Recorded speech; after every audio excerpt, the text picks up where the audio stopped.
శిల్పివై మార్చావు నాలోని ఆశను విస్తరింపచేశావు. చెప్పండి. ఆమేన్. ఆమేన్.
ఛానల్లోకి రాలేదనుకున్నా చాలా మంది. హల్లెలూయా హల్లెలూయా. మంచి ప్రభుని ప్రియ దేవుడిగా ఇది మన ధ్యానాంశం. ఎన్నో మాటలు చెప్పాలని పరిశుద్ధాత్మ దేవుడు ఆశిస్తా ఉన్నాడు. సమయం బట్టి కొన్ని మాటలు మనం ధ్యానం చేసుకున్నాం. మన ధ్యానాంశం నేనైతే. మన ధ్యానాంశం చెప్పండి, నేనైతే. 3 అక్షరాలు. మన ధ్యానాంశం మరోసారి చెప్తున్నాను, ఏంటండి? నేనైతే. సర్వసాధారణంగా ఈ మాట నేనైతే అనే మాట అది వ్యక్తిగతానికి సంబంధించి, అంతే కదండి. నేనైతే అనేది మేమైతే అంటే అనేక మందికి బహువచనం. నేనైతే అనేది చెప్పండి, అది వ్యక్తిగతంగా ఏకవచనం. కీర్తనాకారుడు తన యొక్క కీర్తన గ్రంథాలలో కొన్ని చోట్ల నేనైతే అని పలుకుతూ వచ్చాడు. ఎందుకంటున్నాడంటే ప్రభువుకు ప్రియమైన దేవులారా, మనం కూడా ఈ మాట పలుకుతా వచ్చాం. నువ్వు ప్రార్థనకి రాకపో, నేనైతే చెప్పండి. నువ్వు ప్రార్థనకి రాకపో, నేనైతే ప్రార్థనకి వెళ్తాను. నువ్వైతే ప్రార్థన చేసుకోపో, నేనైతే ప్రార్థన చేసుకుంటాను. నువ్వు భయభక్తులు కలిగి జీవిస్తే జీవించు, లేకపోతే లేదు. నేనైతే భయభక్తులు కలిగి జీవిస్తాను. నువ్వు విశ్వాసిగా సాగిపో, లేకపోతే లేదు. నేనైతే విశ్వాసిగా సాగిపోతా. నువ్వు నమ్మకం ఉంటావో లేదో నాకు తెలియదు, కానీ నేనైతే దేవునికి నమ్మకంగా ఉంటా. ఈ నేనైతే అనేది ఏంటంటే ఒక వ్యక్తికి తన వ్యక్తిగతానికి సంబంధించింది కదా. ఇంకా మనం చెప్పుకోవాలంటే ఎవరికైనా మనం ఫోన్ చేసామనుకో, నువ్వు ఎక్కడున్నావు? నేనైతే అమ్మారు ఆఫీస్లో ఉన్నా కదండి. నువ్వు ఎక్కడున్నావు? నేనైతే ఈసీఆర్ దగ్గరకు వచ్చాను. నువ్వు ఎక్కడున్నావు? నేనైతే వీధిలో ఉన్నా అంటారా లేదా? కానీ చాలా మంది కోపం వస్తే, కొట్లాటలు జరిగేటప్పుడు, కీచలాట పెట్టుకునేప్పుడు ఏమంటారు తెలుసండి? నేనైతేనా చెప్పండి. ఇప్పుడు నేనైతేనా వాడు అంతు తేల్చేసి, నేనైతేనా దాని అంతు చూసేదా. ఈ విధంగా ఈ నేనైతే ఈ 3 అక్షరాలు ఉన్నాయే, అది ఒక వ్యక్తిగతానికి సంబంధించి. ఇక్కడ కీర్తనాకారుడు తన కీర్తనలో నేనైతే కొన్ని సందర్భాల్లో పలికాడు. ఈ నేనైతే అంశాన్ని బట్టి ఏ సందర్భాలలో కీర్తనాకారుడు మాట్లాడాడు మనం కొన్ని వచనాలు మనం ధ్యానం చేసుకున్నాం. కీర్తన గ్రంథం 52వ దావీదు కీర్తన, 52వ దావీదు కీర్తన 8వ వచనం. నేనైతే దేవుని మందిరములో పచ్చని ఒలివ చెట్టు వలె ఉన్నాను. నిత్యము దేవుని కృపయందు నమ్మిక ఉంచి. అందరూ తెలుసుకున్నారా లేదా? కీర్తన గ్రంథం 52వ దావీదు కీర్తన 8వ వచనం. ఇక్కడ భక్తుడు అంటున్నాడు, ప్రభువు ప్రియ దేవుడా, నేనైతే ఎక్కడున్నాను అన్నాడు. చూడండి, నేనైతే దేవుని మందిరములో ఎలా ఉన్నాను అంటున్నాడు. అంటే పచ్చని ఒలివ చెట్టు వలె ఉన్నాను. దేవునికి మహిమ కలుగును గాక. ఏ సందర్భంగా ఈ కీర్తన గ్రంథం రాశాడు అంటే, ఈ 52వ కీర్తన ప్రారంభంలో చిన్న మాటలు మనకు కనిపిస్తాయి. ఎదోమీయుడైన దోయేగు సౌలు వద్దకు వచ్చి దావీదు అహీమెలెకు ఇంటికి వచ్చి ఉన్నాడని అతనితో చెప్పినప్పుడు దావీదు రచించిన దైవ జ్ఞానము. మనకి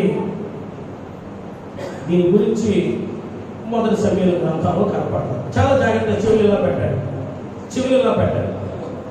ప్రభువుకు ప్రియమైన దేవుని బిడ్డలారా, దావీదుతో ఉన్నటువంటి కొంతమంది ఇప్పుడు కూడా సౌలు చేత ప్రాణహాని ఉన్నది కనుక వారు తప్పించుకుంటూ ఒక చోట నుండి మరొక చోటకి, ఒక ప్రాంతం నుండి మరొక ప్రాంతానికి వారు సంచారం చేస్తూ ఉండేవారు. మనందరం తెలిసిన విషయం. ఒకనొక సమయంలో దావీదు ఏం చేస్తాడంటే, యాజకుడైనటువంటి అహీమెలెకు ఇంటికి వెళ్తారు. యాజకుడైనటువంటి అహీమెలెకు ఇంటికి వెళ్ళి, అయ్యా నాకు ఆకలిగా ఉంది, కదా ఆహారం పెట్టండి అంటే, యాజకుడు కనుక ఏం చేస్తాడంటే సన్నిధి రొట్టెలు తీసేసిన సన్నిధి రొట్టెలు ఆయనకి ఆహారంగా పెడతారు. ఆహారంగా పెట్టడమే కాకుండా రెండవదిగా యాజకుడైనటువంటి ఈ అహీమెలెకు ఏం చేస్తాడంటే, గొల్యాతు ఖడ్గం, గొల్యాతుని ఎవరు చంపారు? గట్టిగా ఎవరు చంపారు? దావీదు చంపారు. కానీ ఆ ఖడ్గం దేవుని మందిరంలోనే ఉంది. ఆయన ఖడ్గం ఈ అహీమెలెకు ఏం చేశాడంటే, ఆ దేవుని మందిరంలో ఉన్నటువంటి గొల్యాతు ఖడ్గాన్ని దావీదుకి ఇచ్చాడు. దావీదు అహీమెలెకు దగ్గరికి వెళ్ళడం, సౌలు నుంచి తప్పించుకొని ఈ అహీమెలెకు ఆయనకి ఆహారం పెట్టడం, ఈ అహీమెలెకు గొల్యాతు ఖడ్గాన్ని దావీదుకి ఇవ్వడం, ఇవన్నీ కూడా ఎవరు చూశారంటే ఎదోమీయుడైనటువంటి దోయేగు చూస్తారు. ఈ ఎదోము వంశము ఎదోము అని బైబిల్లో పలు చోట్ల మనకు కనిపిస్తారు. మీరు చాలా మంది బైబిల్ కంటిన్యూగా చదివే వాళ్ళకి ఇది అర్థమవుతుంది. ఎదోము అంటే ఈ ఎదోము లేక ఎదోమీయుడు, ఎదోము వంశం, ఎదోము గోత్రం అంటున్నారంటే యోసేపు గోత్రాన్నే, యోసేపు అనగా యాకోబు అన్నయ్యటువంటి యోసేపు గోత్రాన్ని బైబిల్లో ఏమో వర్ణించారంటే ఎదోమీయులు, ఎదోము గోత్రములు, ఎదోమీయులు, ఈ రీతిగా ఎదోముల గురించి వర్ణిస్తారు. అయితే ఈ ఎదోమీయుడైనటువంటి ఈ దోయేగు వచ్చి ఏం చేశాడంటే, చూసి ఈ దృశ్యాలంతా కూడా ఏం చేస్తాడంటే సౌలుతో చెప్తాడు, అయ్యా నీ శత్రువు అనేటువంటి దావీదు ఉన్నాడే, మన యాజకుడు ఉన్నాడే, ఆ యాజకుడి దగ్గరికి వెళ్ళినప్పుడు ఆ యాజకుడు ఏం చేశాడంటే ఆయనకి ఆహారం పెట్టాడు.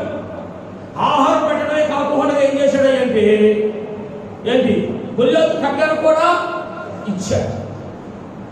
వెంటనే సౌలుకి చాలా కోపం వస్తుంది, ఆవేశం కలుగుతుంది, దుఃఖం కలుగుతుంది. నా శత్రువుని దావీదుకి ఆహారం ఎలా పెడతాడు యాజకుడు? నా శత్రువుని దావీదుకి గొల్యాతు ఖడ్గాన్ని ఎలాగిస్తారు అంటే ఆహారం పెట్టి ఖడ్గమిస్తుంటే నా మీద యుద్ధానికి పంపుతున్నాడు యాజకుడు.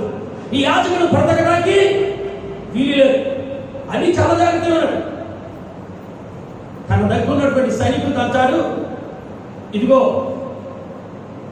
యాజకులు ఎవరు బ్రతకడానికి వీల్లేదు, వీళ్ళు చంపేయండి అన్నాడు.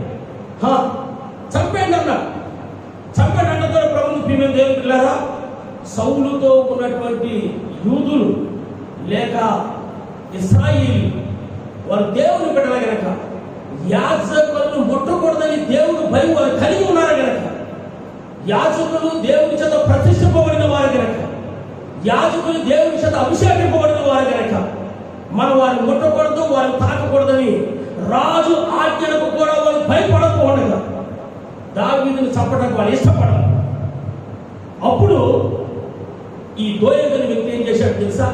నేను చంపుతానని అహీమెలెకు ఇటు వాళ్ళందరినీ కూడా ఇంచుమించు 70 మంది పైన 80 మంది పైన వాళ్ళందరూ కూడా ఏం చేశారంటే యాజక వంశాన్ని స్త్రీలనేమి, పిల్లలేమి, పురుషులేమి అందరూ కూడా ఏం చేశారంటే చంపేశారు. ఒకే ఒక్కరు వీడు అభ్యత అతను తప్పించుకుని దావీదు దగ్గరకు వస్తాడు. దావీదు అంటాడు, నన్ను బట్టి నీ కుటుంబానికి అంతా కూడా చాలా ప్రాణహాని, ప్రాణ నష్టం కలిగింది.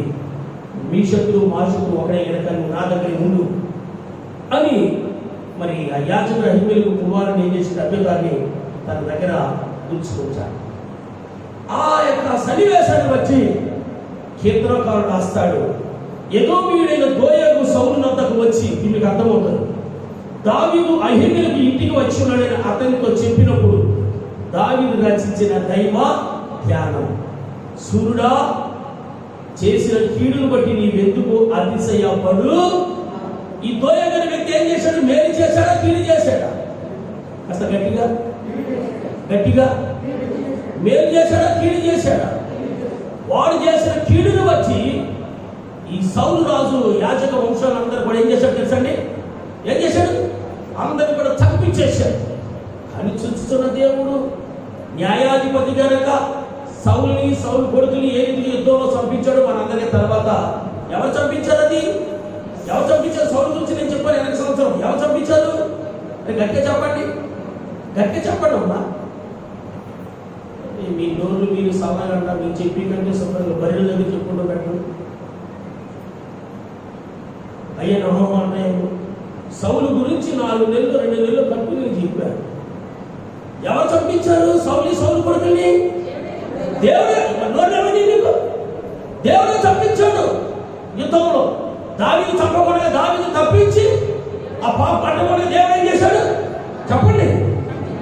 దేవుడే సౌలుని చంపించేశాడు. దేవునికి స్తోత్రం కలుగుగాక. హల్లెలూయా, హల్లెలూయా. స్పందన హల్లెలూయా, హల్లెలూయా. మీరు నా మాటకి స్పందన రాకపోతే వచ్చే సైడ్ నుంచి వాక్యం చెప్పండి. మీకు ఆరాధన జరిగించి కేంద్రం చెప్పేసి సంవత్సరానికి మీకు నేను వాక్యం చెప్తూ నా కొద్దిగా పోగొట్టాను, కానీ మీరు స్పందన రావాలి. అడిగినట్టు చెప్పరు. మీకు తెలియదు నేనేం అడగట్లేదుగా, ముందు చెప్పిందే నేను మిమ్మల్ని అడుగుతున్నాను. అదే చెప్పకపోతే మీ పిల్లలు మీకు చెప్పకపోతే నేను వేస్తారు రక్తం తీసి చీపులు కట్టేసి. మరి మిమ్మల్ని ఏం చేయాలి? నైకేసారు మీ మీద. మీరు అడిగి చెప్తా ఉంటే దేవుడు కూడా ఆనందిస్తాడు, స్పందిస్తాడు. ఇక్కడ నేర్చుకుంటున్నారా? మంచిగా స్పందిస్తున్నారు. సౌలు రాజుని యుద్ధంలో ఏం చేశాడంటే మొత్తం సంహరింపచేశాడు. కానీ ఈ దోయగా అనుకుంటున్నాడు నేను మంచిగానే కీడు చేశాను అనుకుంటున్నాను. కనుక ప్రభు పీవెన్ దేవుడున్నారా? అయితే వాడు ఇక్కడ రాస్తున్నాడు కదా, కేంద్రంగా దావీదు రాస్తున్నాడు అతను గురించి, సూర్యుడా చేసిన కీడును బట్టి నీవెందుకు అతిశయ పడుచున్నావు? మోసము చేయువాడా. త్వరగా నీ 6 వచనం చదివించిన వాక్యులు కదా, మోసము చేయువాడు. ఈ దోయగల వ్యక్తి ఏం చేశాడు? మోసం చేశాడా లేదు? అర్థమైందండి ఇప్పుడు. మోసము చేయువాడా. వాడి గల మంగళ కత్తి వలె నాలుక, నీ నాలుక నాశనము చేయనుంటే. వీడు చెప్పిన నాలుక, వీడు చెప్పిన మాటలు బట్టే కదండి యాజక వంశాలందరూ కూడా సౌలు రాజు నాశనం చేయించాడు. ఈ మాటలు బట్టి మనం నేర్చుకోవాల్సింది ఏంటి తెలుసా? చాలా మంది నాలుగులు కుదురుగా ఉండవు. ఇళ్ళలో వాళ్ళ కాళ్ళు మౌనంగా ఉండవు, కుదురుగా ఉండవు. ఎక్కడి నుంచి అక్కడికి, అక్కడి నుంచి ఎక్కడికి, ఎక్కడి నుంచి అక్కడికి, ఆ ఇంటికి ఇంటికి తిరిగి తగలబెడతా ఉంటారు ఇళ్ళలో. అక్కో నీకు తెలుసా? నాకేం తెలుసు ఇంట్లో ఉన్నదానికి. అన్నో నీకు తెలుసా? నాకేం తెలుసు ఇంట్లో ఉన్నవాడికి. అక్కడంట అక్కడ ఇదంట. వాళ్ళ కాళ్ళు సరిగా ఉండవు, వాళ్ళు నాలుగులు కుదురు ఉండవు. ఎన్నో గృహాన్ని తగలబెట్టేసి వాళ్ళు ఈ సమాజంలో మనకి కనపడతా ఉంటారు. ఎవరి వలె అంటే ఎవరి వలె? దోయగు వలె. ఆమేన్, హల్లెలూయా.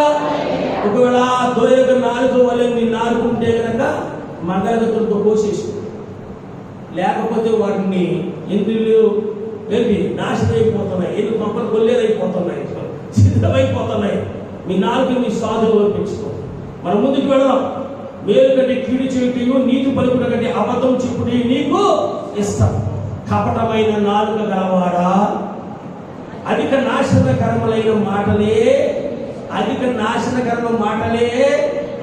కావున దేవుడు సదాకాలం నిన్ను అణగవచ్చు, నిన్ను పట్టుకొని ఆయన నీ గుడారం నుండి నిన్ను పెళ్లగించు, సజీవుల దేశంలో నుండి నిన్ను నిర్మూలన చేయి. నీతిమంతులు చూచి భయభక్తులు కలిగి, ఇదిగో దేవుడు తనకు దుర్గముగా నుంచుకొనక తన సమృద్ధి నమ్మిక ఇచ్చి తన చేతులను బలపరుచుకుని వాడు వీడే అని చెప్పుకొనుచు వారిని చూచి నవ్వుడు. నీతిమంతులకు కీడు చేసే దేవుడు కదండి. నీతిమంతులకి కీడు చేసేవాడు లేక మోసం చేసేవాడు దేవుడు ఏ విధంగా శిక్షిస్తాడో ఇక్కడ రాస్తా ఉన్నాడు. నీతిమంతులకి కీడు చేసేవాడు, మోసం చేసేవాడు దేవుడు ఏ విధంగా శిక్షిస్తాడో, వారి జీవితం ఏమవుతుందో తెలియజేస్తూ ఈ యొక్క 7వ వచనం వరకు కీర్తనకారుడు రాస్తూ 8వ వచనం అంటాడు, నేనైతే ఏమంటా తెలుసా, దేవుని మందిరములో పచ్చని ఒలీవ చెట్టు వలె ఉన్నాను. దేవునికి స్తోత్రం తెలుసు. హల్లెలూయా, హల్లెలూయా. చూడండి, పరిశుద్ధ గ్రంథంలో ఇశ్రాయేలుని అంజూరపు చెట్టుతో పోల్చాడు, ఇశ్రాయేలుని ద్రాక్ష చెట్టుతో పోల్చాడు. నీతిమంతుల్ని కూడా ఏం చేశాడంటే అనేక వృక్షాలతో పరిశుద్ధ గ్రంథంలో పోల్చాడు, రాశాడు. దేవునికి మహిమ కలుగును గాక. హల్లెలూయా. ఇక్కడ కీర్తనాకారుడు తను తాను దేనితో పోల్చుకుంటున్నాడయ్యా అంటే చెప్పండి, నేనైతే మీరు దోయగలాగా ఉంటారో లేదా సౌలులాగా ఉంటారో, భక్తిహీనులుగా జీవిస్తారో, రోడ్ల మీద నివసించే వారిగా ఉంటారో, బజార్లో తిరిగే వారిగా ఉంటారో, మోసగాని వారిగా ఉంటారో, కీడు చేసే వారిగా ఉంటారో, అబద్ధికులుగా ఉంటారో, అన్యాయస్తులుగా ఉంటారో, మీరు ఎక్కడ నివసిస్తారో, ఏ రోజు జీవిస్తారో నాకు తెలియదు. కానీ నేనైతే కదండి, నేను ముందే చెప్పాలి, నేనైతే ఈ 3 అక్షరాల వ్యక్తిగతానికి సంబంధించింది. దేవునికి మహిమ కలుగును గాక. హల్లెలూయా. నేనైతే దేవుని మందిరములో ఎక్కడ ఉంటానన్నాడు తెలుసండి, దేవుని మందిరము పచ్చని ఎండిపోయి చెట్టు కాదండి, పచ్చని ఒలీవ చెట్టు వలె ఉండును. దేవునికి స్తోత్రం కలుగును గాక. హల్లెలూయా, హల్లెలూయా. ఈ లోకంలో చాలా పెద్ద చెట్లు ఉన్నాయి. ఉదాహరణకి వేప చెట్టు ఉందనుకోండి, దాని మాలు ఇంత లావు, ఒక 50 గజాలు కవర్ చేశాడు. వస్తా కదండి, ఏంటది వేప చెట్టు, 100 గజాలు కవర్ చేశాడు. వేప చెట్టుతో పోల్చుకోట్ల, నేనైతే వేప చెట్టులాగా ఉన్నాను అని. ఇక్కడ మన చంద్రకాళ సిస్టర్ ఇల్లు కట్టుకుంటుంటే నేను మొన్న ఇల్లు చూశాను. ఆ సిస్టర్ ఇంటి దగ్గర ఒక రావి చెట్టు 3-4 ప్లాట్లు కవర్ చేసేసింది. ఎంతలా ఉందో చెట్టు మొత్తం ఊరంతా కవర్ చేసేసి, నేనైతే రావి చెట్టులాగా ఉన్నానని అంటలా, నేనైతే చింత చెట్టులాగా ఉన్నానని అంటలా, నేనైతే రేగి చెట్టులాగా ఉన్నాను అంటలా, నేనైతే ఆ చెట్టులాగా ఈ చెట్టులాగా నిద్రగనే చెట్టులాగా ఉన్నాను అనలా. ఏ చెట్టుతో పోల్చుకుంటున్నాడు అంటే చెప్పండి, ఒలీవ చెట్టు వలె ఉన్నాను. దేవునికి మహిమ కలుగును గాక. హల్లెలూయా, హల్లెలూయా. ఇప్పుడు మీరు ఏ చెట్టులాగా ఉన్నారో సార్ ఆలోచించండి. కీర్తనకారుడు అంటున్నాడు, ఏంటి వేప చెట్టు కాయ ఎలా ఉంటాయి చెప్పండి, ఎవరికి ఇష్టపడరు, ఎవరు కూడా తింటాకి రావాల్సింది కదండి. చింతపండు కూడా ఉపయోగపడతాయి, అవి మీరు వంటలో అరుపులు వేస్తారు. ఎవరు కూడా తింటాకి వ్యక్తిగతంగా తింటాకి ఇష్టపడరు. రేగు పళ్ళు కూడా చెట్టు అంతా ఏముంటాయంటే చెట్టు అంతా ఏముంటాయండి, దాని నీడకి అంతా ఎవరు ఇష్టపడరు, అన్నీ తులపలుగానే ఉంటాయి. ఇంకా రావి చెట్టు లేదా పలానా వగైరా చెట్టుతో పోల్చుకోకుండా ఆ కీర్తనకారుడు ఏమన్నాడే, నేనైతే దేవుని మందిరంలో ఎలా ఉన్నానండి, పచ్చని ఎండిపోయిన చెట్టు వలె కాదండి, పచ్చని ఒలీవ చెట్టు వలె నేను ఉన్నాను. జీవం గల దేవుని మందిరంలో వచ్చిన ప్రతి విశ్వాసి కూడా దేవుని మందిరంలో ఎలా ఉండాలి అంటే, దేవుని మందిరంలో నాటబడిన పచ్చని ఒలీవ చెట్టు వలె ఉండును గాక. హల్లెలూయా, హల్లెలూయా. 92 దావీదు కీర్తన 13వ వచనం, అంటే 12 మన సందర్భం కాదు కానీ 12 కూడా చదవండి. 92 దావీదు కీర్తన 12-13 వచనం. నీతిమంతులు ఖర్జూర మొక్క వలె మోవేయుదురు, లెబానోను మీది దేవదారు వృక్షం వలె వారు ఎదుగుదురు. యెహోవా మందిరంలో నాటబడిన వారై వారు మన దేవుని ఆవరణములలో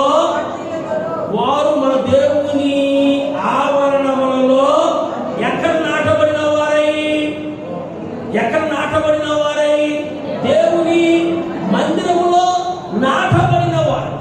మనం వర్ధిల్లాలి అంటే, మనం దీవబడాలి అంటే, మనం ఆశ్రయింపబడాలి అంటే, మనం చిగురించాలి అంటే, మనం పుష్పించాలి అంటే, ఆత్మీయ ఫలాలు మనం ఫలించాలంటే, ఒక్కొక్క పేరు కలిగినటువంటి ఒక్కొక్క వృక్షంగా ఒక్కొక్క చెట్టుగా ఉన్నటువంటి మీరు ఎక్కడ నాటబడాలి అంటే చెప్పండి, జీవము గల దేవుని మహిమ కలుగును గాక. హల్లెలూయా, హల్లెలూయా. నేనైతే దేవుని మందిరములో పచ్చని ఒలివ చెట్టు వలె ఉన్నాను. ఏ చెట్టుతో ఆయన పోల్చుకోవట్లేదు. అంజూరపు చెట్టుతో పోల్చుకోలేదు, ద్రాక్ష చెట్టుతో పోల్చుకోలేదు, లేక లెబనోను పర్వతాల మీద ఉన్నటువంటి వేరే చెట్టుతో పోల్చుకోలేదు, ఖర్జూర వృక్షంతో పోల్చుకోలేదు. కానీ దేంతో పోల్చుకున్నాడు అంటే, దేంతో అండి? ఒలీవ మొక్కతో పోల్చుకుంటాడు. ఇక్కడ మన 13 యెహోవా మందిరంలో నాటబడిన వారై. దేవుని బిడ్డలుగా మనమందరము కూడా ఎక్కడ నాటబడాలో తెలుసండి? రోడ్డు పక్కన ఏదైనా చెట్లు వేస్తాం చూడండి. ఆ చెట్లు ఏం తినేస్తాయి తెలుసా? ఏం తినేస్తాయి? బర్రెలు, ఆవులు అవి ఇవి తినేస్తాయి. అన్ని చెట్లు మున్సిపాలిటీ వాళ్ళు, పంచాయతీ వాళ్ళు ఏం చేస్తున్నారంటే ప్లాస్టిక్ జాలి లాంటివి కడతా ఉన్నారు. కొంతమంది మొక్కలు వేసుకుని కూడా జాలీలు తెచ్చుకోవాలి, ఆ జాలీలు పట్టుకొచ్చేస్తున్నారు. చాలా జాలీలు పక్క పక్కనే పడుతున్నాయి. ఎందుకు పడుతున్నారా? ఈ భద్రంగా ఉంటాయి. కానీ మన రోడ్ల పక్కన నాటబడిన వాళ్ళంగా కాక, ఫుట్పాత్ పక్కన నాటబడిన వాళ్ళంగా కాక, జంగిల్లో నాటబడిన వాళ్ళం కాక, జంగిల్లో నాటులాంటి చెట్లకి నీళ్లు ఉండవు, పాలు ఉండవు, ఏమి ఉండవు కదండి. ఎక్కడ నాటబడిన వారుగా ఉన్నాం తెలుసండి? మనము జీవం గల దేవుని మందిరంలో నాటబడిన వారమై మన దేవుని మందిర ఆవరణం మనం ఏం చేద్దాం? దినదినము వర్ధిల్లుము గాక. హల్లెలూయా.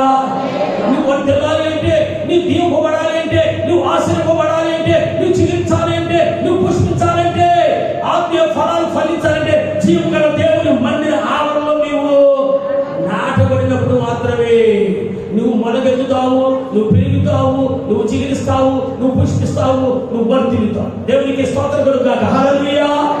ఈ సత్యమైన కీర్తనకారుడు అంటున్నాడు కదండి, యెహోవా మందిరంలో నాటబడిన వారై మన దేవుని ఆవరణములలో ఎవరు అంటే నీతిమంతులు. మనము ఒలీవ చెట్టును కూర్చోద్దాం.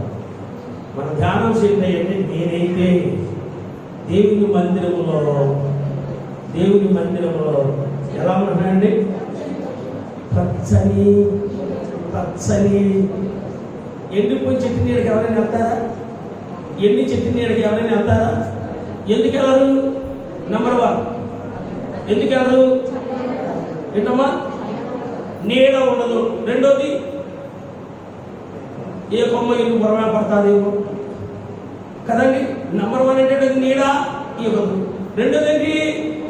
ఏ కొమ్మ ఇరిగి బొర్ర పడితే ఎండి చెట్టు దగ్గర ఎవరు కూడా వెళ్ళరు. ఆయన ఎండిన చెట్టు అట్లా పచ్చని ఫలించే ఒలీవ చెట్టు వాళ్ళు, దినదినము వర్ధిల్లుచున్నటువంటి ఒలీవ చెట్టు వాళ్ళు, అనేక మందికి ఉపకారంగా ఉండే ఒలీవ చెట్టు వాళ్ళే నేను ముందును గాక అంటున్నాను. దేవునికి మహిమ కలుగును గాక. హల్లెలూయా, హల్లెలూయా. దావీదు దేవుని మందిరంలో పచ్చని ఒలీవ చెట్టు వలె ఎందుకు ఉంటానంటున్నాడో, లేక తన జీవితాన్ని ఒలీవ చెట్టుతో ఎందుకు పోల్చుకుంటున్నాడో ఒక 3 మాటలు మీతో చెప్పాలి నేను ఆశిస్తా ఉన్నాను. నెంబర్ 1, ఒలీవ చెట్టు దీర్ఘాయుష్కి సాదృశ్యం.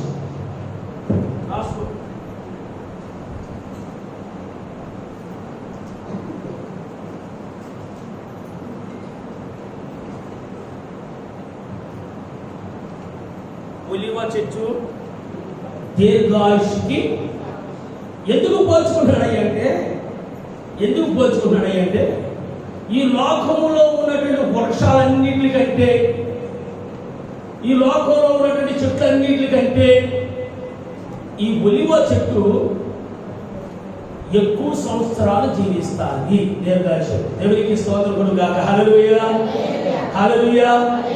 23:6 సార్ చదవండి. కీర్తన గ్రంథం 23:6. తీసుకున్నారమ్మా? కీర్తన గ్రంథం 23:6 ముందు అక్కడ చాలా మంది తిరిగేస్తున్నారు. కీర్తన గ్రంథం 23:6 తీసుకున్నారా? నేను బ్రతుకు దినములనియు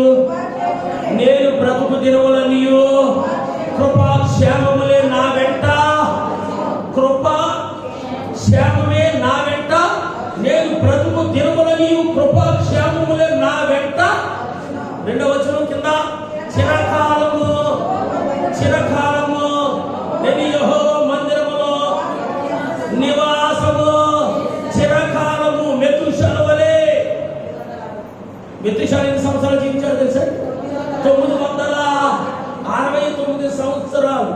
నోవహు కాలం వచ్చేదానికి ఎన్ని సంవత్సరాలు చేసేసాడు తెలుసా? 120 సంవత్సరాలు చేసేసాడు. అంటే 969 మైనస్ 120. త్వరగా చెప్పండి, ఎన్ని సంవత్సరాలు లెస్ చేసేసాడు దేవుడు? ఎన్ని సంవత్సరాలు చేసేసి ఉంటాడు? దగ్గర 749 సంవత్సరాలు దేవుడు ఏం చేశాడు? తగ్గించేశాడు. ఎందుకు తగ్గించేశాడు అంటే వీళ్ళు ఎక్కువ సంవత్సరాలు జీవించడం నాకే హెడ్ఏక్, వీళ్ళు ఎక్కువ సంవత్సరాలు జీవించడం బ్రతికించడం వల్ల నాకే హెడ్ఏక్. ఇట్లా అడిపోతాడు, అడిపోరంటే ఇట్లా ప్రార్థన చేయాలంటే పరిగెడతాడు, పరిగెట్టంటే ప్రార్థన చేస్తాడు కదండి. వీళ్ళతో ఎవరు పడతాడో బాబు వీళ్ళు ఎక్కువ సంవత్సరాలు బ్రతికించాడు. ఏం చేశాడంటే ఆ 969 సంవత్సరాలు ఏం చేశాడంటే 120 తీసుకొచ్చేసాడు. దాని మోసే కాలానికి వచ్చేటప్పుడు ఎన్ని సంవత్సరాలు చేసేసాడు అంటే ఆ 120 నుంచి 70 సంవత్సరాలు చేసేసాడు. అంటే ఎన్ని సంవత్సరాలు తగ్గించేసాడు?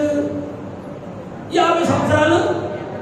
ఇచ్చిన డబ్బులు మొత్తం 4 సార్లు లెక్క ఎక్కుంటారు, అన్నితో మొత్తం లెక్క చెప్పట్లేదు. ఏం చేశాడు? 70 సంవత్సరాలు చేశాడు. అది కూడా ఆయాసం దొరికితే బీపీలు, షుగర్లు, నడువులు, కీళ్ళు నొప్పులు, హెడ్ఏక్లు, ఆ బీపీలు, ఈ బీపీలు, ఆయాసము దొరకదు కదండి. ప్రభునందు ప్రియ దేవుని బిడ్డలారా, నేను ఎందుకు చెప్తున్నాను అంటే ఇక్కడ కీర్తనాకారుడు తన ఆయుష్ని గురించి పోల్చుకుంటున్నాడు. దేనితో పోలుస్తున్నాడు అంటే ఒలీవ చెట్టుతో పోల్చుకుంటున్నాడు. నేనైతే జీవగల దేవుని మందిరంలో పచ్చని ఒలీవ చెట్టు వలె నేను ఉన్నాను. ఒలీవ చెట్టు నంబర్ 1 దీర్ఘాయుష్కి సాదృశ్యం. ఇక్కడ మనం చదువుకున్న 23వ వచనంలో చివరి ఏమంటున్నాడు? చిరకాలము యెహోవా మందిరంలో నివాసము. ఆమేన్, హల్లెలూయా. ఆయనకు ఒక వాంఛ, ఆయనకు ఒక కోరిక ఏంటంటే చిరకాలము నేను యెహోవా మందిరంలో నేను ఎక్కువ సంవత్సరాలు జీవించినప్పుడే చిరకాలం దేవుని మందిరానికి మనము రాలి. నోవహు గురించి ఒక మాట మీతో నేను చెప్తాను. జల ప్రళయం ముగించిన తర్వాత నీళ్లు కాస్త ఇంకిపోయినాయో లేదో అని, ఆరిపోయినాయో లేదో అని మొట్టమొదటిసారిగా దేనికి పంపించాడంటే మనందరికీ తెలుసు. దేనికి పంపించాడు చెప్పండి? కాకిని పంపించాడు. ఆమేన్. ఈ కాకి వెళ్ళింది కానీ మళ్ళా ఎందుకు రాలేదు? కబుర్లు పెట్టుకుంటున్నాను, కాకి కబుర్లు అంటారు కదా. ఇదేం చేస్తుందంటే తిరిగి రాలా. సరే, ఇంకా కుళ్ళిపోయిన వాటి మీద అనేక దైవజనులు చెప్తూ ఉంటారు. ఆ కుళ్ళి మీద వాలి, ఆ మాంసాహారం తింటూ, ఆ పురుగుని తింటూ, దానిలో ఆస్వాదిస్తూ, దాన్ని ఆనందిస్తూ, దాన్ని దీవెచ్చి, దానికి ఎగురుతూ, దాన్ని వచ్చి తిరిగి ఎగురుతూ ఏంటి అది మళ్ళా తిరిగి. మరి చాలా మంది ప్రార్థన రాకపోవడం గల కారణం ఏంటనుకున్నారు? ఈ జాయింట్కి, ఆ చెట్టుకి నుంచి ఈ చెట్టుకి, ఆ దుకాణానికి ఈ దుకాణానికి, ఈ దుకాణానికి ఆ దుకాణానికి, ఆవిడ దగ్గరికి ఈవిడ దగ్గరికి, ఈవిడ దగ్గరికి, ఆవిడ ఆయన దగ్గరికి, ఏ కదా మనకి. మరి ప్రార్థన రాకపోవడం గల కారణం ఏంటనుకుంటాం? అదే కదా. అది ఇంకా తిరిగి రాలా.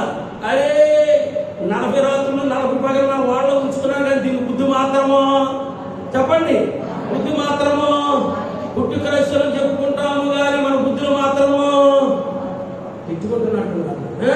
మన బుద్ధులు మాత్రమో మారవు కదండి, మారవు. ఎలా మారుతావో కాకులంటాడు కదా.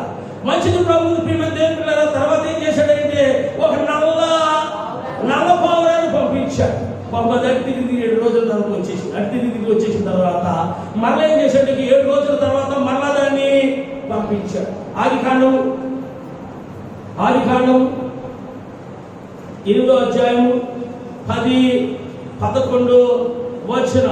ఆదికాండం 8వ అధ్యాయం 10-11 వచన. అయ్యో, ప్రారంభం అధ్యాయమే అక్కలో అయ్యో చదవండి.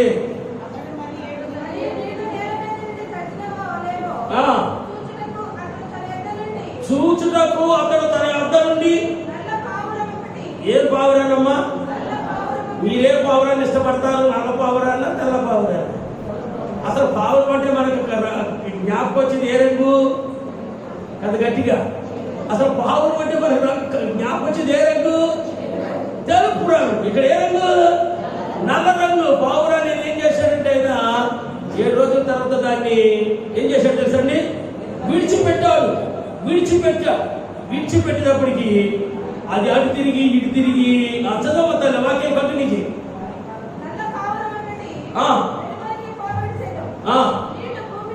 నీళ్లు భూమి మీద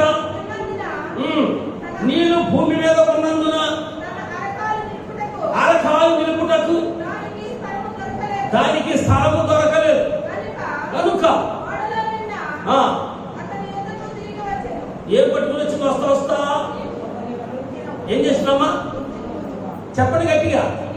తెంచినటువంటి ఏమాకులు తీసుకుని వచ్చిందండి? ఒలీవ ఆకులను తీసుకుని నోవహు దగ్గరికి ఏం చేసిందంటే అది తిరిగి వచ్చినట్టుగా మనం చూస్తా ఉన్నాం. దేవునికి స్తోత్రం కలుగుగాక. హల్లెలూయా హల్లెలూయా. తెంచినటువంటి 11వ వచనం, సాయంకాలం అది అతని వద్దకు వచ్చినప్పుడు తుంచబడిన ఒలీవ చెట్టు ఆకు దాని నోటన ఉండెను. ఏ ఆకు ఉందండి? ఏ కొమ్మ ఉంది? ఒలీవ చెట్టు ఆకు ఉంది. అన్ని చెట్లు చచ్చినాయి. కానీ ఏది బతుకున్నాయి అంటే చెప్పండి. ఆమె హల్లెలూయా హల్లెలూయా. ఒలీవ చెట్టుకి మరణము లేదు. దేవునికి స్తోత్రం చేయలేదు. హల్లెలూయా హల్లెలూయా. నీతిమంతుడికి మరణము లేదు. అయితే మేము చనిపోమా? మీరు ప్రశ్న, చనిపోమా? ఎలా చేస్తారు? మన శరీరం చస్తుంది అంతే, కానీ ఆత్మ ఏమవుతుంది? జీవిస్తానే ఉంటుంది కనుక అది దేవుని దగ్గర ఉంటానే ఉంటుంది. మరణము నీతిమంతులకి లేదు. ఏదో పిక్నిక్ చేసుకుంటే కొన్ని రోజులు వచ్చి 70 సంవత్సరాలు 80 సంవత్సరాలు లోకాన్ని బట్టి మన సహోదరుడు జాన్ బ్రదర్ మా తండ్రి గారు కార్యక్రమం పెట్టుకున్నారు. 87 సంవత్సరాలు జీవించాలని చెప్పారు.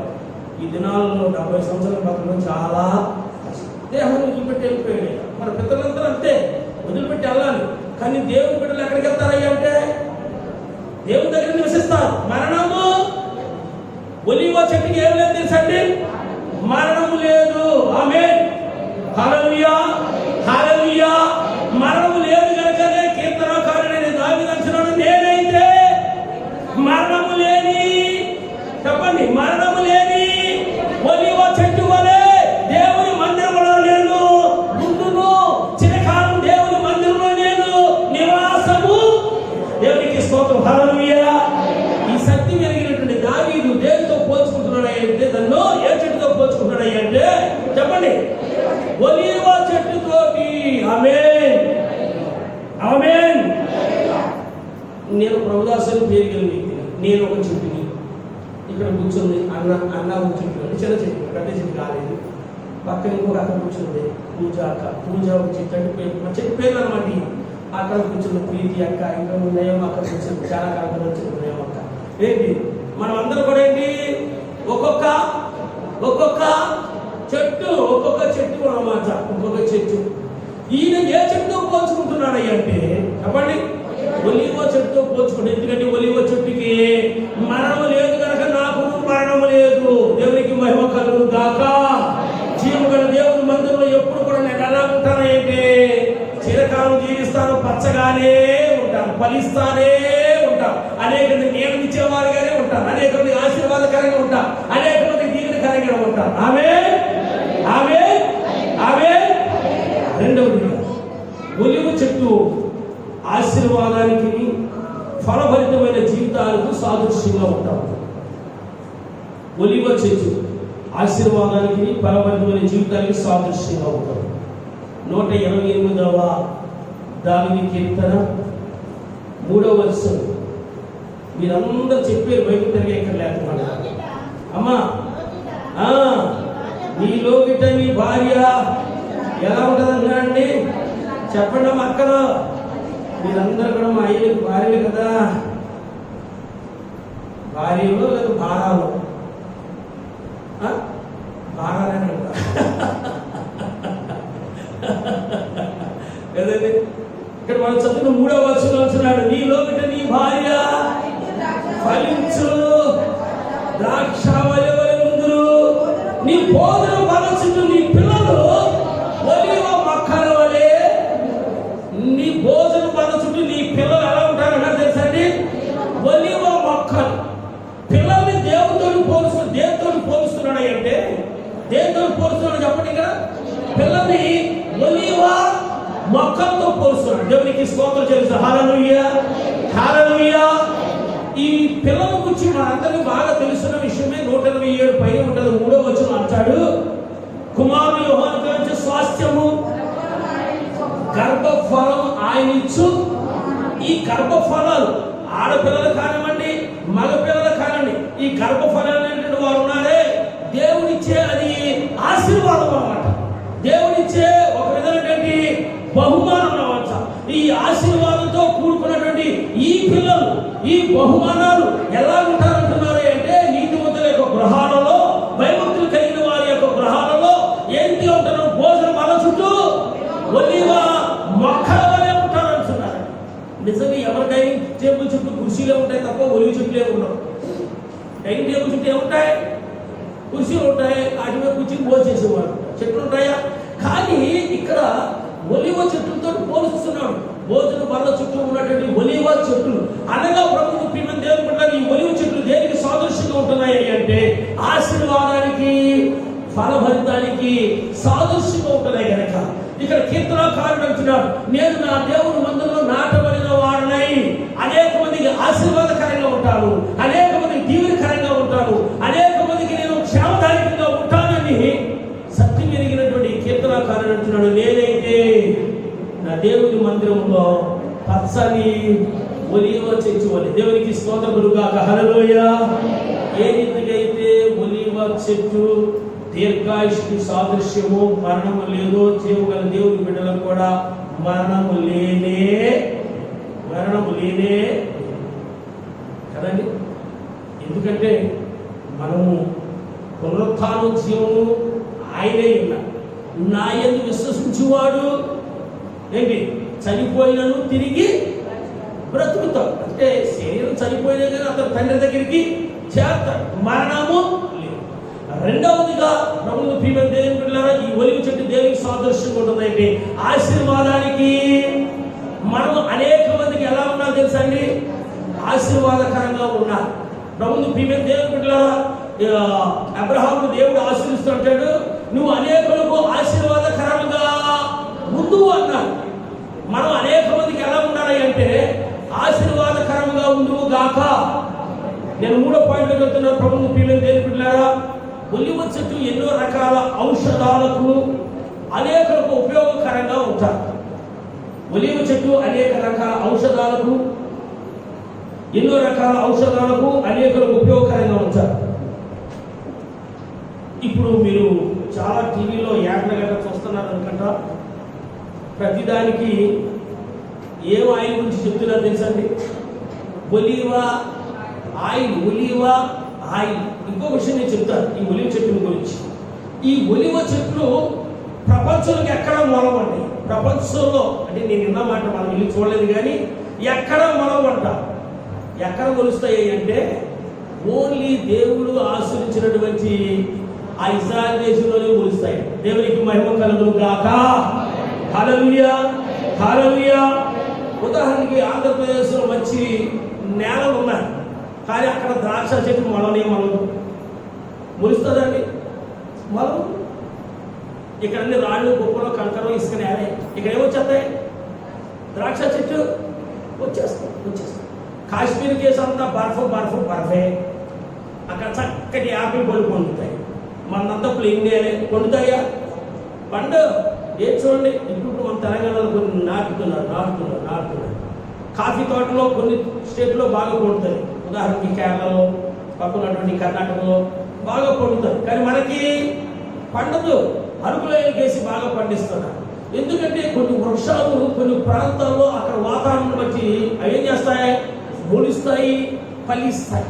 నేను విన్న మాట ఏంటంటే ఈ ఒలివ చెట్లు కూడా ఏ ప్రాంతంలో మొలుస్తాయి అంటే వాగ్దాన భూమిలోనే మొలుస్తాయి. దేవునికి స్తోత్రం కలుగుగాక. హల్లెలూయా, హల్లెలూయా. ఈ ఒలివ చెట్లు బెరడు కానీ, ఆకు కానీ, కాండము కానీ, ఆకులో కాయలు కానీ, దాంట్లో ఉన్నటువంటి వచ్చే ఆయిల్ కానీ అన్నీ కూడా నేను తిన్నాను. ఎక్కువగా దేనికి ఉపయోగిస్తున్నాను అంటే ఔషధానికి, మెడిసిన్. ఈ ఔషధాలు, ఈ మెడిసిన్ అనేకులకు ఏం చేస్తుందంటే ఉపయోగకరంగా ఉంటుంది. ఈ కీర్తనాకారుడైన దావీదు ఈ యొక్క ఒలివ చెట్టుతో పోల్చుకోవడానికి 3వ కారణం ఏంటంటే ఈ యొక్క ఒలివ చెట్టు ఔషధంగాను అనేకులకు ఏ రీతిగా ఉపయోగకరంగా ఉంటుందో, నేను కూడా అనేక మందికి మాదిరికరంగాను అనేక మందికి నేను ఉపయోగకరంగాను ఉంటాను ముందు అనే విశ్వాసంతో ఏం చేస్తున్నాడంటే అతడు ఒలివ చెట్టుతో తన జీవితాన్ని పోల్చుకుంటున్నాడు. దేవునికి మహిమ కలుగును గాక. హల్లెలూయా, హల్లెలూయా. ఒకసారి ఇర్మియా గ్రంథము 11వ అధ్యాయము, ఇర్మియా గ్రంథం 11వ అధ్యాయం 16వ వచనంలో ఇక్కడ ఒలివ చెట్టుని ఇశ్రాయేలుతో పోల్చుతున్నాడు. చదవండి.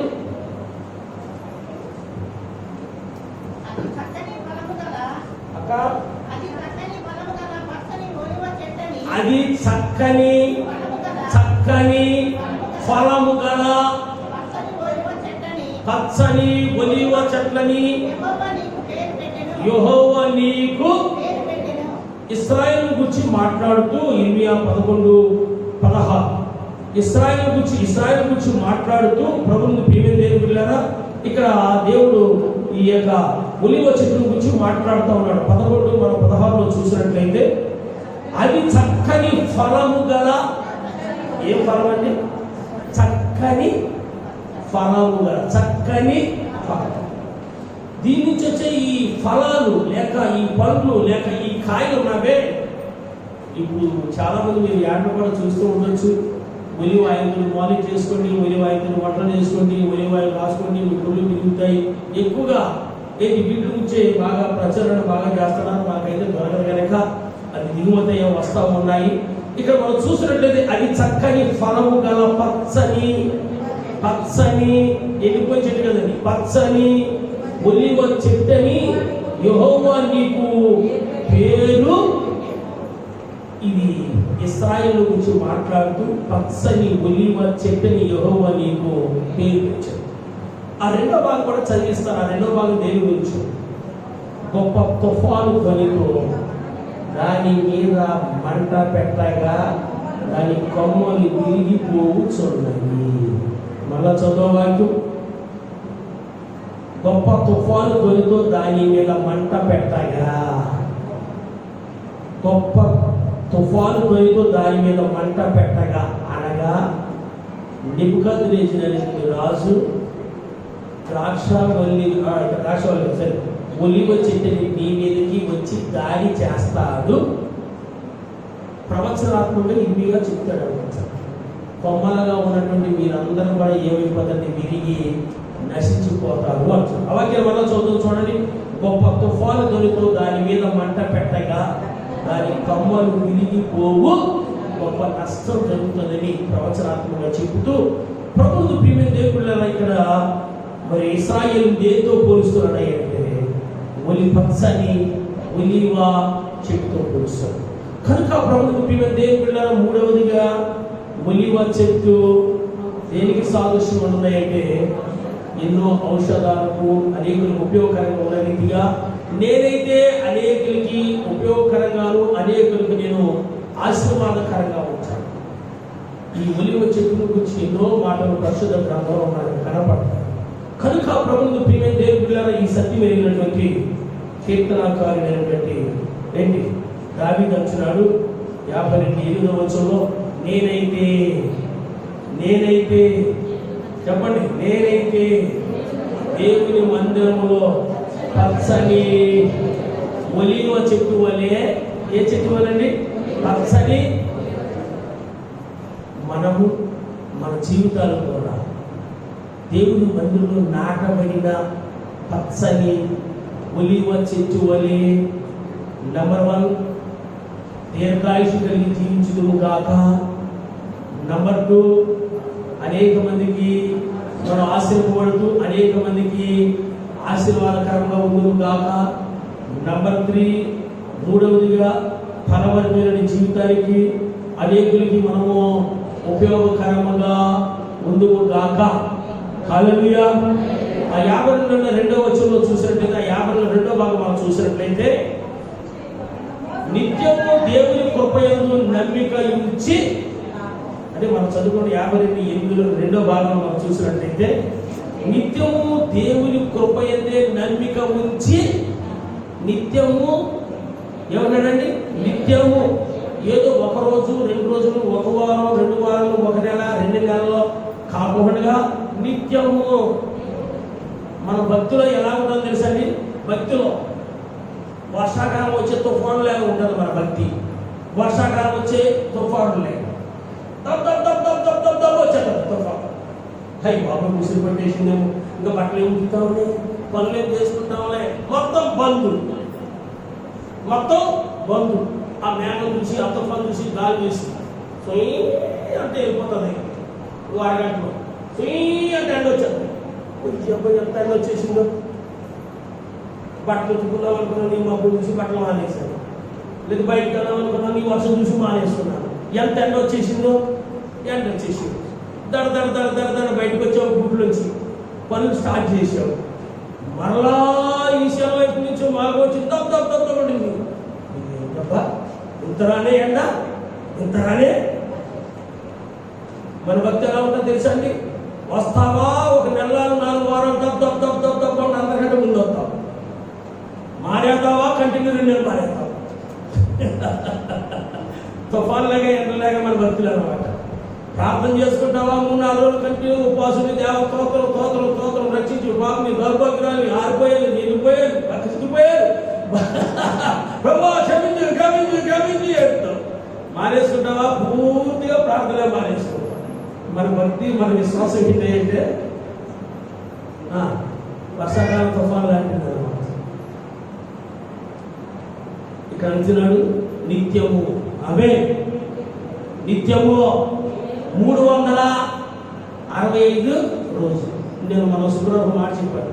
హాస్పిటల్ ఎక్కువగా 24/7 అని రాసిన. మా అత్యవసర సేవలు 24/7 మీకు ఒకటి ఉపలబ్ధి చేయబడింది, ఏదో రాయబడుతుంది. 24/7 అంటే ఏంటి చెప్పండి, చదువుకుని పిల్లలు. 24/7 అంటే ఏంటి? 24 గంటలు, 7 అంటే వారం అంటే 24 గంటలు మీ సేవలో మేము ఎప్పుడు కూడా ప్రజెంటే. 24 గంటలు ఈ సన్నిధిలోనే ఉంటాం. మా వంట ఎప్పుడు చేసుకోవాలి, వారికి ఎప్పుడు చేసుకోవాలి. ఇక్కడ నిత్యము దేవుని కృపయందు నమ్మికని, ఎన్ని కష్టాలు రాని, ఎన్ని శ్రమలు రాని, ఎన్ని నిందలు రాని, ఎన్ని శోధనలు రాని, ఎన్ని బలహీనతలు రాని, నిత్యము నా దేవుని కృపయందే నేను నమ్మిక. అక్కడ రాస్తున్నాడు కదా, మనం 52 కీర్తనలోకి యాక్చువల్గా 2వ వచనం చదవాలి. మొదటి వచనం 52 సూర్యుడా చేసిన కీడును బట్టి నీవెందుకు అతిశయపడు? దేవుని కృప నిత్యము కదండి. నువ్వు నాకు చేసిన కీడును బట్టి నువ్వు సంతోషించవచ్చు, కానీ నేనైతే నా దేవుని కృప యందు నేను ఎలా ఉంటుంది తెలుసా? నిత్యము. ఆమేన్, హల్లెలూయా. నువ్వు నాకు కలిగించిన నష్టాన్ని బట్టి, మాకు కలిగించినటువంటి శోధనను బట్టి, నువ్వు చెప్పిన మాటలను బట్టి నువ్వు ఎంతో సంతోషిస్తూ ఉండొచ్చు, కానీ నేనైతే నిత్యము దేవుని కృప యందు నమ్మిక. మనం ఏం చేయాలి తెలుసండి? ఎన్ని శోధనలు వచ్చినా, ఎన్ని కష్టాలు వచ్చినా, ఎన్ని నిందలు వచ్చినా, ఎన్ని సమస్యలు వచ్చినా, మన దేవుని కృప యందే మనం ఏం చేయాలి తెలుసండి? నమ్మిక ఉంచాలి. దేవునికి స్తోత్రం, హల్లెలూయా. అలాగను నమ్మిక ఉంచి సాగిపోయాడు కనుకనే దావీదు జీవితంలో వచ్చిన ప్రతి ఆటకాన్ని, అవరోధాన్ని, శత్రువుల్ని సంహరించి లైవ్ చేసి సింహాసనం మీద కూర్చోబెట్టాడు. దేవునికి స్తోత్రం కలుగుగాక, హల్లెలూయా. దానికి కారణం ఆయన కృప యందే నమ్మిక ఉంచుట. ఆమేన్, హల్లెలూయా, హల్లెలూయా. నిత్యము దేవుని కృప యందు నమ్మిక ఉంచి ఉన్నారు. ఆ వాక్యం మనం చదువు ముగించుకుందాం. నేనైతే దేవుని మందిరంలో పచ్చని ఒలీవ చెట్టు వలె. ఇప్పుడు మీరు ఎక్కడ ఉన్నారు చెప్పండి? ఎక్కడ ఉండాలి మనం? నిత్యము దేవుని. మరి గడిచిన సండే వాక్యం విన్నాం మనం, ధ్యానం. కొందరు మానుకున్నట్లు సమాజంగా కూడుకున్నట్టు. ఇప్పుడు అంటున్నారు వాక్యాన్ని బట్టి, అబ్బో నిత్యము పచ్చ ఒలి చెట్టుని దేవుడు ఉంటారు. కాకులు లేక చక్కగా చెప్తున్నారు. శుక్రవారం రోజు ఒక కనపడ. ఏం చేస్తున్నారు మీరు? ఎక్కడికి పోతున్నారు మీరు? సరే బ్రదర్స్ ఏదో మిమ్మల్ని బతికించడం కాదు, ఈ బిడ్డలు ఆ పనులు ఈ పనులు ఏదో పోతున్నారు, నా గొప్ప దేవాలు బతికించాలి కనుక. మరి మీరేం చేస్తున్నారు? అయ్యా ఆ పనికి ఈ పనికి పోతే మాకు పనులు లేవు, నీకైతే పాస్టర్ గారు ఇక్కడ పని తప్పించి ఏమీ లేదు, మాకు పనులు లేవు కదండి. ఇక్కడ కీర్తనాకారుడు అంటున్నాడు, నేనైతే దేవుని మందిరంలో పచ్చని ఆమె హల్లెలూయా పచ్చని ఒలివ మొక్క వలె, ఒలివ చెట్టు వలె, ఏ చెట్టుతోటి పోల్చుకోలేదు కానీ కదండి. చింత చెట్టుతో పోల్చుకోలేదు, నిమ్మ చెట్టుతో పోల్చుకోలేదు, లేక ఇంకేంటండి రాగి చెట్టుతో పోల్చుకోలేదు, యాప చెట్టుతో పోల్చుకోలేదు, నిద్రగండే చెట్టుతో పోల్చుకోలేదు. పెద్ద పొడవకండి ఎదిగిపోతుంది. ఏమంటారు? ఏ చెట్టు అంటారు? అశోక చెట్టు. దాని నేను దానికే కనపడుతుంది, చుట్టుపక్కల పడుతుంది, సందగా పైకి వెళ్ళిపోతుందిగా. ఏ చెట్టుతో పోల్చుకోలేదు కానీ కదండి. ఒలివ చెట్టుతో పోల్చుకొచ్చిన ఒలివ చెట్టు నెంబర్ 1 అది దీర్ఘాయుష్. చిరకాలం నా దేవుని మందిరంలో నేను నివాసం చేస్తాను. మనకే కోరిక అండి, మనం కూడా అటువంటి కోరిక కలిగి ముందుకు గాక. నేను చాలాసార్లు చెప్పాను కదా, ఆసక్తి ఉంటే దేవుడు ఏం చేస్తాడు? తప్పనిసరిగా ఆయన్ని రక్షిస్తాడు. నీలో రక్షింపబడాలని, దీవింపబడాలని, స్వస్థపడాలని ఆసక్తి నీకు లేదనుకో, ప్రభు కూడా ఏం చేద్దాం తెలుసండి? ఏంటి ఆశ లేదు, ఏం చేద్దాం అన్నాడు అనుకోవాలి. అన్నాడు పేరు వ్యవహారం అందరూ పదవ ప్రభు పదవికి అసలు ఆశ లేదు. మనలో చిన్న చీమ తలకాయ అంత ఆశ ఉంటే, చీమ తలకాయ మన కంటికి కనపడుతుందండి, చీమ తలకాయ అంత ఆశ ఉంటే దేవుడు తప్పనిసరిగా నిన్ను ఆశీర్వదిస్తాడు. ఆశీర్వపడాలి, స్వస్థపడాలి. అది చెప్తాడు కదా, నువ్వు స్వస్థపడాలని కోరుచున్నావా అంటే నీకు అసలు చీమ తలకంత ఆశలని నేను రక్షిస్తాను. ఆశ లేకపోతే ప్రభు కూడా మనల్ని ఏమి ఇచ్చి ప్రభుని దేవులారా, ప్రభు ఏ రీతిగా అయితే ఇక ఉనివచ్చి ఆయన దీర్ఘాయుష సాదృశ్యం ఉంటుందో నాకు నా కుటుంబానికి దీర్ఘాయుష దయచేయండి. ఆమేన్. ఈ దీర్ఘాయుష దయచేసి ఎప్పుడు ప్రార్థన చేసుకుంటా తెలుసా? బర్త్డే చేసుకునే ముందే ప్రభు దీర్ఘాయుష దయచేయండి కదండి. దీర్ఘాయుష్. రెండవది ఏంటంటే ఆశీర్వాదానికి సాదృశ్యం. మూడవది ఏంటంటే ఒలివ చెట్టు ఎన్నో ఔషధాలకి అనేకులకి ఉపయోగకరంగా ఉంటుంది కనుక ఈ సత్యమైనటువంటి కీర్తనకారుడు, నేనైతే దేవుని మందిరంలో పచ్చని ఒలివ చెట్టు, పచ్చని దేవుని మందిరంలో ఉన్నటువంటి పచ్చని ఒలివ చెట్లు ఉందంటున్నాడు. నేనైతే అంశాల నుంచి ఒక 3 మాటలు నేను చెప్పాలని ఆశిస్తున్నాను. దేవుని సంకల్పంలో వచ్చే వారు ధ్యానం చేసుకున్నాం. దేవుని కొద్ది మాటలు దీవించి ఆశీర్వదించును గాక. ఆమేన్. హల్లెలూయా హల్లెలూయా. అందరూ లేచి నిలబడిచిన తీర్మానం చేసుకుందాం. Praise the lord. Hallelujah hallelujah hallelujah. దయగల రాజా, ప్రేమల రక్షకుడా, కరుణామయుడా, నీకే వందనాలు స్తుతులు స్తోత్రం చెల్లిస్తాను రాజా. దైవజనుడు దావీదు నాయన, ఆయన చేసిన కీడును బట్టి మా ప్రభువా తండ్రి, ఆయన చేసినటువంటి కీడు చేసినట్టు వారందరూ కూడా ఏ రీతిగా లైవ్ అయిపోతారో రాస్తూ, నేనైతే దేవుని మందిరంలో పచ్చని ఒలివ మొక్కల వలె నేను ఉంటానని, నిత్యము యెహోవా కృపను నమ్మి కూర్చున్నానని మా ప్రభువా అయ్యా కీర్తనలో రాస్తా ఉన్నాడు. చక్కని మాటల ద్వారా సంఘంతో నాతో మాట్లాడేందుకు నీకే వందనాలు స్తుతులు స్తోత్రం చెల్లిస్తున్నాను రాజా. నీ మందిరం వచ్చిన ప్రతి ఒక్కరిని కూడా నీ మందిరంలో నాటబడిన ఒలివ వృక్షం వలె అయినా నువ్వు దీర్ఘాయుష్ నుంచి ఆశీర్వదించి దీవించాలి తండ్రి. ఒలివ వృక్షాల వలె మా ప్రభువా పచ్చగాను అనేకులకు ఆశీర్వాదకరంగా దీవెనకరంగా ఉంచాలి. ఒలివ వృక్షాల వలె మా ప్రభువా అనేక మందికి ఆశీర్వాదకరంగా ఉంచాలి. చిరకాలం నీ మందిరంలో బంధువులుగా అయ్యా నీ కృపా క్షేమమే ప్రతి ఒక్కరికి కూడా మీరు దయచేయండి. నీకే స్తోత్రం. నీ మందిరం యొక్క ఆశీర్వాద, నీ మందిరం యొక్క దీవెనలు, నీ మందిరం యొక్క సమృద్ధి చేత ఒక్కొక్కరు మీరు ఫలింపచేయండి, ఆశించి దీపచేయండి. ఇటువంటి వాక్యం మీరు ఫలింపచేయండి. మా ప్రభు నీ కుమారుడు యేసు నామమున వేడుకొంచున్నాము తండ్రి. ఆమేన్. అందరికీ సుసంపన్నమైన దేవునికి స్తోత్రం చేయండి. హల్లెలూయా హల్లెలూయా హల్లెలూయా.